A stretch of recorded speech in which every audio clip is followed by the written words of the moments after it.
Hello everyone, this is Priya Karman. In continuation with last week's video, wherein we had covered in detail about what change was, what change implies, whether change can be lasting, what it means to be positive or negative, and so on. So this week, in continuation with that, we are going to explore this further.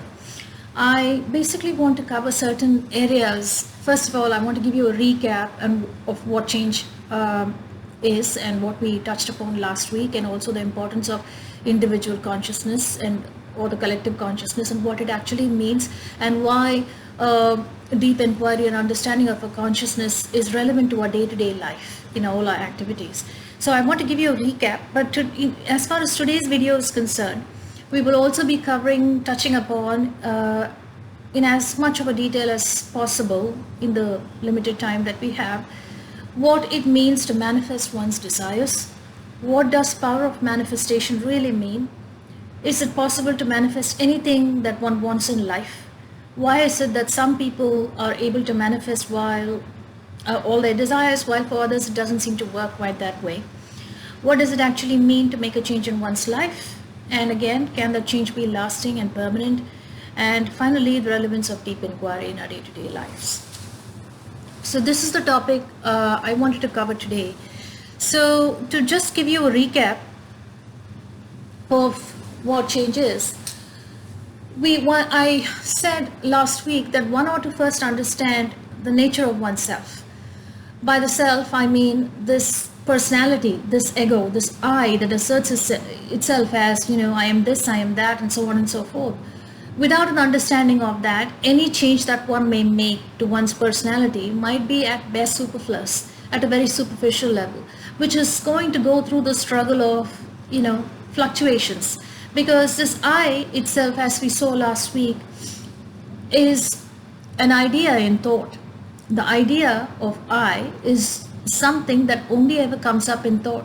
In isolation on its own, it has no existence, unless you were to assert yourself as being sad or happy or busy or successful, you're a failure, or I am a success, I'm a failure, I'm a positive person, I'm a negative person, I am angry, I hate this, and so on. So you see, this I is only something that comes up in thought. Without all these residual feelings and emotions of that which one associates with oneself, the I on its own has no existence. You can inquire this for yourself and see for yourself. It is so.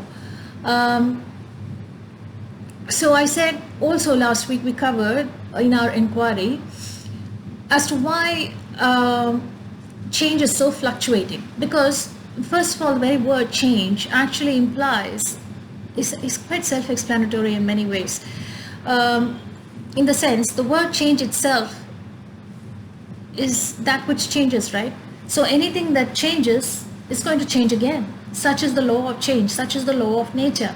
So you might think, today I'm a smoker, or I'm a drinker, or whatever hard habit I might want to kick, and you are strongly resolved with that. And often you find people who have kicked a hard habit so painstakingly, will find themselves back to square one after many, many years. And it's quite shocking to see. But really, if you think about it, the entity that allows you to let go of a habit is the same entity that also comes back to it. That is this I. And we also saw how this I that simply only ever comes up in thought perpetuates itself through this inner struggle. You see, because we covered on the points about negative associations. Negative associations tend to have a stronger impact, a stronger force than positive associations do. And to that extent, this I gets its nourishment. The stronger the battle, the stronger the struggle, the stronger it can assert itself. You see, when you have something positive to say, it's often something to the effect of, I'm grateful for this, I'm grateful for that. It doesn't give you enough of a juice to carry on in life. It doesn't give you that much needed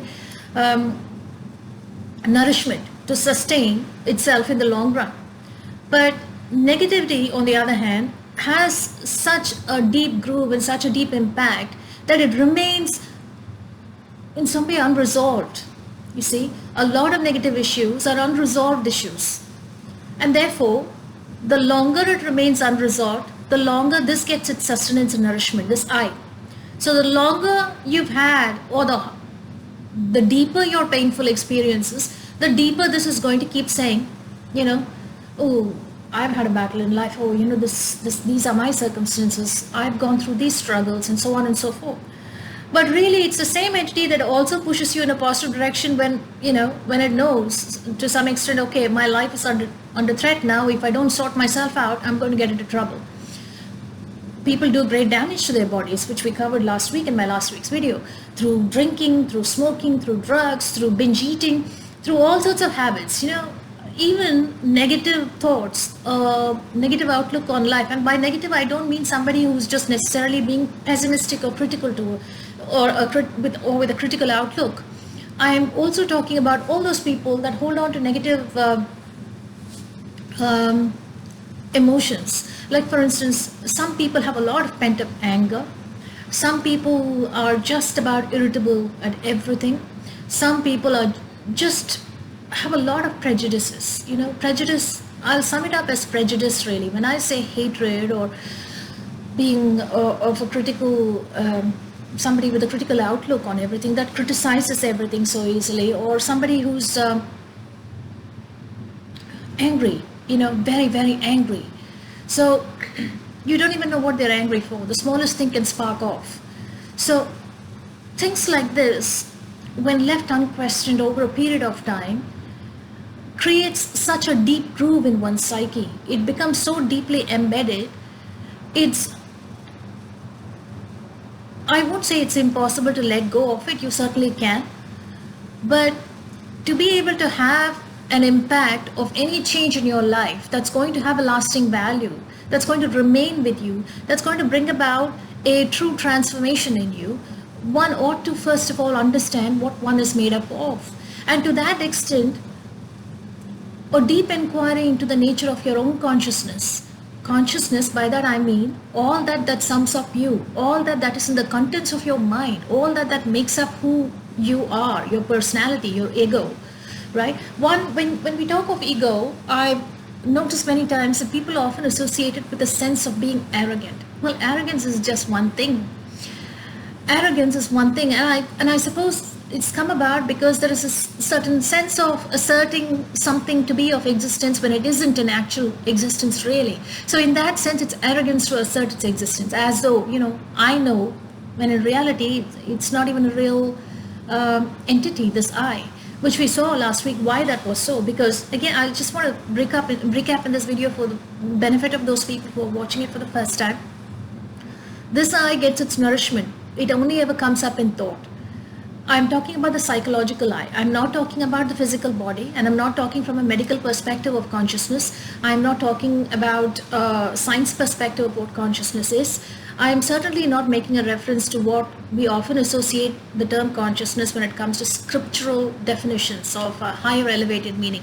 Consciousness for a layman in day-to-day life, for ordinary people like you and me, means everything that one is aware of, right? Everything that you're conscious of, to be aware of, to be conscious of, you have to have something, some content. Without that, it has no meaning to say you're conscious of something. Right? So when you say I am conscious of something, what are you really talking about? You're really talking about something that you are aware of, that is in your conscious level of awareness. So everything that's in the content of one's consciousness is what makes up your consciousness. So consciousness in that sense is its content, which means everything that's put together in your past up until this moment sums up who you are, right? Your likes, your dislikes, your preferences, your prejudices, your everything basically, your accomplishments, your goals, your future ideas, dreams, and all this is part of your consciousness. So all this sums up who you are really. Up until this moment in time, everything that has summed you up is part of your past. So you are a being of you are your past, basically. I won't say being because I don't want to use that word. This I, is a sum total of its past, right? So this I will only ever get a nourishment based on what it already knows. It can't get a nourishment based on something where there isn't a visibility. That is, it doesn't know the present really without asserting itself in reference to its past. So every experience in life, in your day to day, in your present moment that comes up, is is sort of absorbed and translated back into the past by this I. You see, because its point of reference to be able to deal with any external stimuli in its present moment, it needs a point of reference to be able to act, and to that extent its past has some relevance. But there is also a large part of its past that needn't be so relevant, but yet the memory, the brain has registered by way of experience, by way of knowledge, and so on and so forth. So the brain registers everything that happens. And yet, if you notice, if you think about all that conversation that you had yesterday, from the moment you woke up till the time you went back to bed, you'll realize that it's impossible to recall everything unless there was something that happened in the course of yesterday that had a sufficient impact, that had a certain, that left a mark. It must have had some sort of a forceful nature for it to have left an impression in your memory. Otherwise, there is no way that that's going to get recorded sufficiently long enough to be retained over a period of time. So anything that's negative will have a stronger force. Why? Because negativity will give something for this I to assert itself repeatedly over and over. In other words, this I is what has had that experience of negative or positive or success or failure and so on and so forth in life. It's anger, it's hatred and everything. So if not for this I, the experiences in themselves will have no meaning. Without an entity to which these experiences can be tethered to, can be tied to, the experiences by themselves will mean nothing really. It will just be some words, sound of some words coming from somebody's mouth and somebody, bunch of faces that one sees and so on and so forth. Unless there is a sensate being here posing to be the feeling entity, the thinking entity, posing to be the feeling entity, because it's the residual emotions, right, that this entity feels, like anger, hatred, jealousy, greed and so on and so forth. It's this residual emotions that dictates the presence that one takes, draws out of every activity that one does in life. So that is what you mean actually by an experience. Without that residual juice, experience really means nothing. It just means something you're just seeing, something you're doing. Without the feeling, that is, there is just no incentive. There's no incentive for you to move forward. There's no incentive for you to pick up something and do it. There's no incentive to basically just about do or engage in any activity without this residual juice, right? So remove all the juice and you will see that this entity also is absent. It doesn't come up. By way of what? I mean, how can you say that I am this?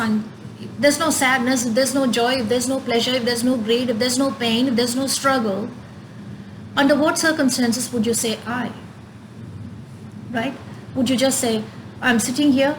Well, you're not going to keep repeating that I'm sitting here, I'm sitting here. That's not what's going to run in your mind all the time. Sure, you're going to have some physical sensations because your body is well connected with a good network of nerves. So that's going to bound to make you feel present, like I'm being here in time and space, because it gives me sensations in the body, the nerves.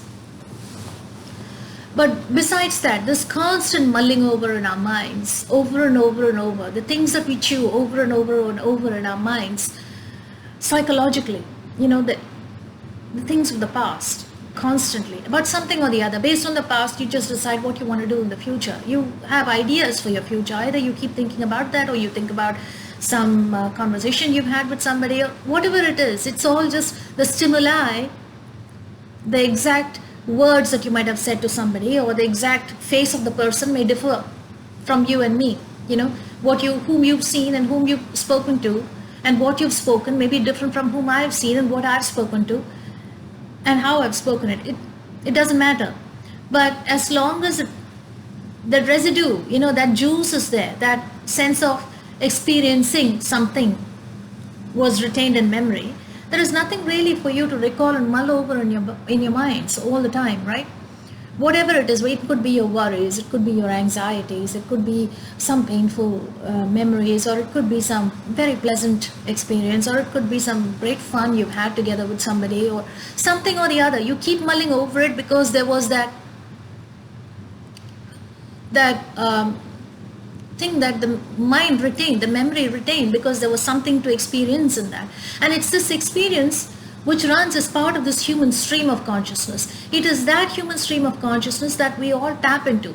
And so negativity has a stronger force, as we said, because it keeps you thinking. It gives you something to chew on, gives your mind and your memory something to chew on constantly, right? So the harder the struggle, the stronger the nourishment for this I, because on its own this doesn't exist. So that's why you'll see people losing weight, gaining weight, losing weight, gaining weight, kicking smoking and coming back to smoking, giving up drinking, and they'll have a hard battle.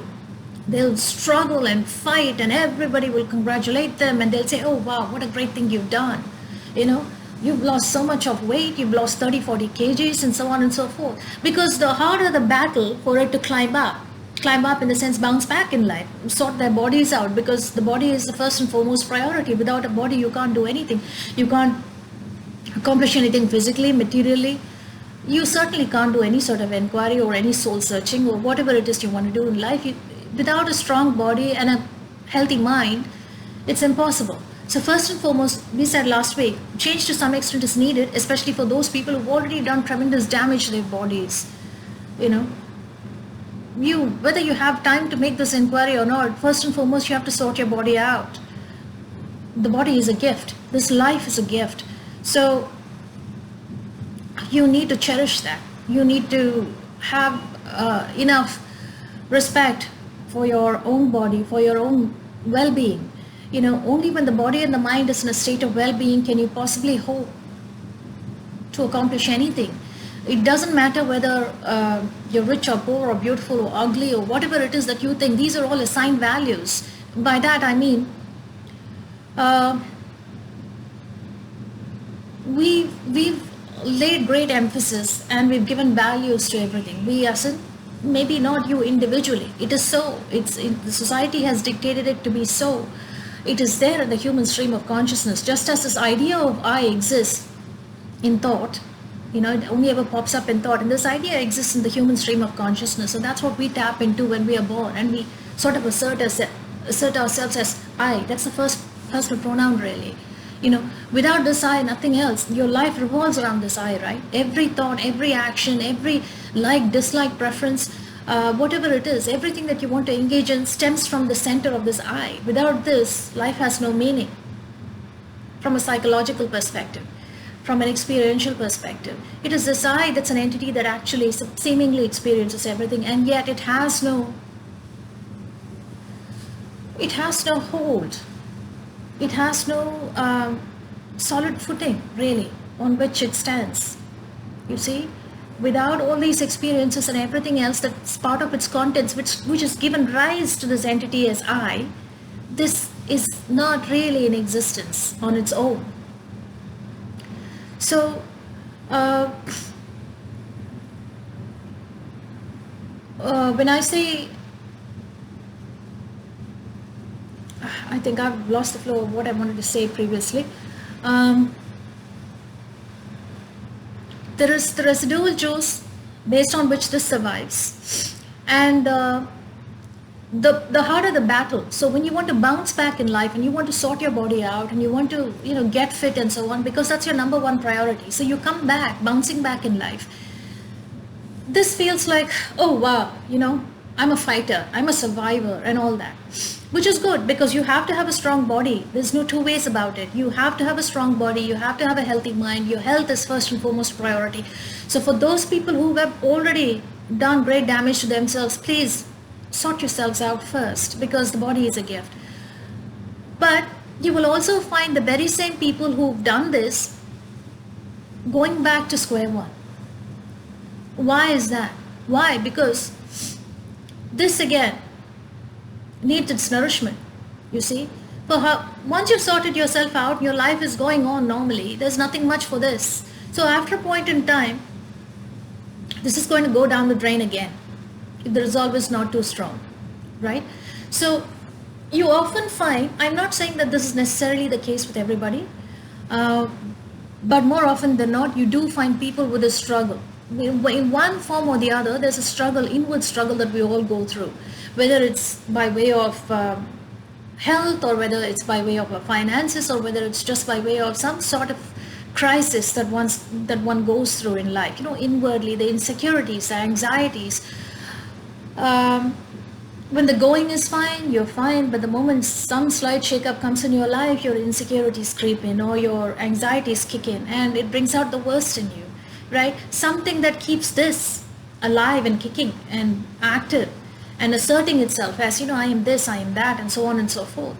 So unless one understands that this is not really real, that this only survives by way of everything else that gives it its sustenance, you pull out all that juice, you realize that this isn't even there, right? So if you have had some sort of thought to this, if you gave some thought to this, you will see why change often doesn't work. You will have some grounding. If you have had an insight into this, it grounds you in some way, it sobers you. So the next time, when you're about to fall back into a habit which is not really good for you, or when you're about to do something which is not in your best interest, this reminder sort of pulls the brakes in some ways. It keeps you grounded. It knows the value of your life. You know how far to go, even with your anger or with your hatred or whatever it is, you know how far to go. Because when this entity, which is seemingly the experience of the I, the you, is not real in the absence of the contents of its consciousness, right? If you gain that perspective, if you got that perception in some ways, it's a hard truth that you can't ignore. It stays. It's not something that you can ignore after that. It remains with you. You don't even need to make an effort to consciously remind yourself, but in your day-to-day activity, you'll find that it reminds itself of the reality of itself, if that makes any sense. So then that's when you can perhaps hope to have a change in a positive direction that's going to likely be lasting. Right? I also wanted to cover about manifestation today, so I'll quickly go into it. Why is it that manifestation doesn't work for some people, and why does it work for certain other people? Because you see, you are the sum total of everything that makes up your consciousness, right? This I is a sum total of its contents. It's a sum total of my past. And whatever I've experienced in my past is going to dictate my beliefs. It's going to dictate, this dictates, in other words, this is a sum total of everything that's experienced, and any new experience that comes now in the immediate future, this absorbs it, swallows it back, takes it back, it's absorbed back into the future, and thereby there's nothing new, because this relates to everything in the present moment by way of having its point of reference from the past. So it's a sort of this in-between thing, the present and the past, and this is standing in between, this I. This relates to everything that it's meeting by using the past as its reference point to understand how to cope the present stimuli in this present moment. So therefore, there is no scope. This doesn't give a scope for something new to actually take place here and now, right? Because this is an entity of the past. It's a sum total of its past. So why does manifestation not happen? So suppose I had a negative belief in my past, and suppose there is another experience that's happening now here in front of me at this moment, which immediately brings to mind, it might be a different person, a different conversation, but the way that it's going about, um, I already have an image of uh, this whole situation, right? For instance, I am meeting you, and just by looking at you physically, I have got a certain image of what you may be like or what you may not be like. I might not even know you, but it's just my perception, right? That's my perception based on everything that I've known in my past about somebody or people that look like you or people who have a certain demeanor and and so on, carriage and so on. So that image is already interfering. That is a past image, right? You might be an entirely new person, but what I have, this image of so and so, of a person who might be like this, who might look like this or speak like this or dress like this and so on and so forth. I already have an image of them in my mind. So that's my point of reference from the past. So therefore what's going to happen is I'm really not going to hear you when you're talking to me. I am really going to hear this image that I've met with in the past. You follow what I'm saying? The person, the idea that I have in my mind, the perception that I have in my mind, which is of the past, is going to dictate how I'm going to react to you now in this present moment, right? Even though it might have been a very pleasant encounter, or it might have been a painful encounter, whatever it is, but there's a certain guard, like a filter, this image, right? Which is my past is meeting you now.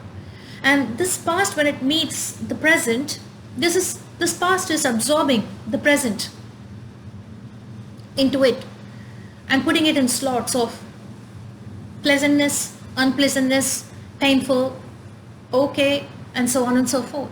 So you see, continuously this keeps dictating. So these are my belief systems basically. And this belief in turn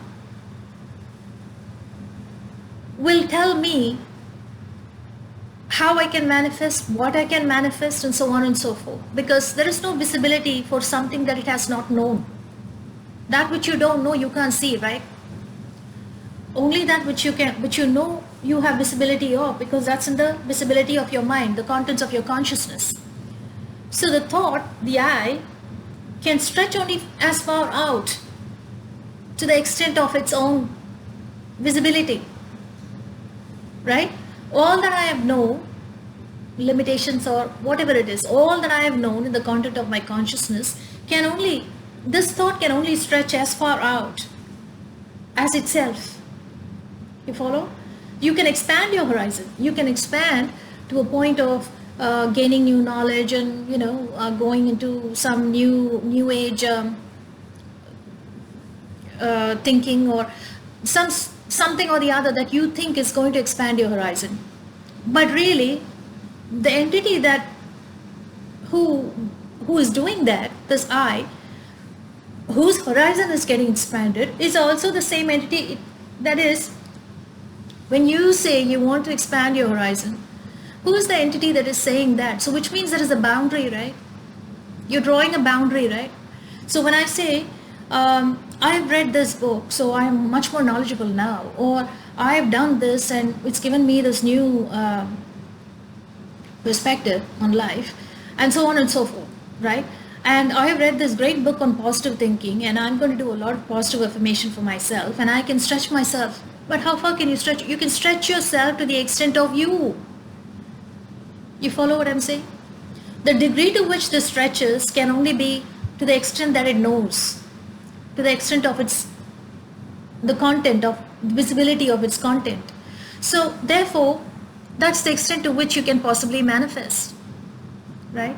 So, and also the other thing is, like I said, like we covered about change, why change and manifestation go hand in hand, because anything that changes will change again. And if you don't understand the structure of thought and who you are fundamentally, if you don't understand the nature of who you are actually, in reality, what are you made up of? If you don't understand, if you don't have a sound understanding, if you're not grounded in this truth, it's a fact, whether you want to believe it or not, it is so. So if you're not grounded in this, in the truth of who you are, right, this I, this ego, Any change you make will keep on changing, and you will be helpless and at a loss to understand why you're not able to sustain any change that's been positive for you and worked out for you very well. It's precisely because this needs the entity that's crying out for something positive is also the entity that's making himself lose that positivity. You follow? It's not somebody else who's doing it to you. You are doing it to yourself. And for you to really see that, you need to have an understanding of this, of your own self. What are you made up of? Who are you? Right? Who are you? When you say I am this or I am that, I'm suffering or I am enjoying, who are you? Who is this I? Understand that first. That gives you a certain grounded view. And then there is a certain sobering effect on every activity you engage in life. It sorts itself out in some ways. In many ways, actually, the deeper you go into it. So, manifestations, that's the reason why it often doesn't work out for many people. And also, see, the more limited your beliefs, the limited will be your results. Limitation in thought will bring about limited results. Negative thoughts will bring negative results. You could say you can rewire your mind. That's certainly possible because, like I said, anything that's changing will keep on changing. See, the very mechanism that makes change possible in one side will also make change possible in the other side. A pendulum that oscillates in one direction will never go in one direction and stops in the middle. It never happens that way. It will go with equal force in the opposite direction also. So for as long as that mechanism remains, the mechanism is who? I, this I. For as long as this mechanism remains, that which changes will change again, will keep on changing. I'm talking about the human psychological aspect here, right? I only gave the pendulum as a means of example, really. So the very mechanism that makes something a possibility in one direction will also make possibility of something happening in the opposite direction, because this mechanism needs to sustain itself, survive, right? And that is this I. So that's why change often is not sustaining, right? People keep bouncing back. So this is one aspect of change. The other is the manifestation. Manifestation can only go so far as your belief systems are. So for some people might have had many negative experiences, right? So, and every time this image that pops up when a new, in the present moment, when a new stimuli is presented in front of it and this image pops up, it absorbs that and takes it back to its past. So what happens is the already existing feeling of unpleasantness or negativity only gets strengthened further. So the groove is very deep. It's left a very deep imprint, deep mark, right? So to change that becomes all the more challenging, because every time a new experience comes, and you could say superfluously, people keep saying, oh, I'm positive, this is going to work out for me, this is going to work out for me, and so on and so forth. But if the groove has been embedded very deeply already in your brain cells, your consciousness, your underlying, that core belief system will believe the negativity more than it would the positivity, right? Its belief system, its underlying belief system is such that anything positive, no matter how much it says superficial, it wants something superficial, but it's really holding on to. Why? Because the groove is so deep. The mark is so deep. The impressions are so deep in your brain cells. It's like a physical damage to the cells that you do, to the brain cells that you do, in a way. So rewiring is possible, right? In the sense that reprogramming, because after all, you're a product of all your conditionings. It's like a program, an externally influencing factor. So that same external influencing factor can be rewritten in a positive way also. But that again depends on your strong resolve, wherein you have this problem with change. And so you need to very carefully understand who you are first. You need to do some sort of introspection. It's needed. Self-reflection is of utmost importance. Um, as ever, I won't say in this day and age, because the way, if you look at history, it's always been rife with problems. It's always been rife with wars. It's always been rife with so much misery and struggle. May not be for you and me living comfortably, but for many parts of the world, it's not so. The experience is not so. So, yet, the underlying common thread that you and I share is this human consciousness, a stream of human consciousness. So to that extent, we can feel the pain of another, even though you and I might not be born in Syria or some other place that's war-ridden, where families are displaced, people lose their families, people die of starvation elsewhere in some other part of the world, or diseases, pandemics, which the world is going through right now. But that residual stream of consciousness, which has this underlying current of human emotions, that is the common thread you and I share. In that sense, your consciousness is my consciousness. And self-reflection is much needed. It would be a pity to have lived an entire lifetime and have not ever questioned this. To have lived an entire lifetime going along with the flow of life, just getting carried away by the current that serves you. When the tide is high, you go along with it. When the tide is low, it's peaceful, and then there's a whirlpool, you get caught. So such is life, right? So it's really important that one gives some thought to these things.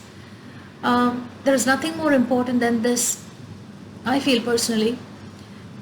And I think the revelations that this brings about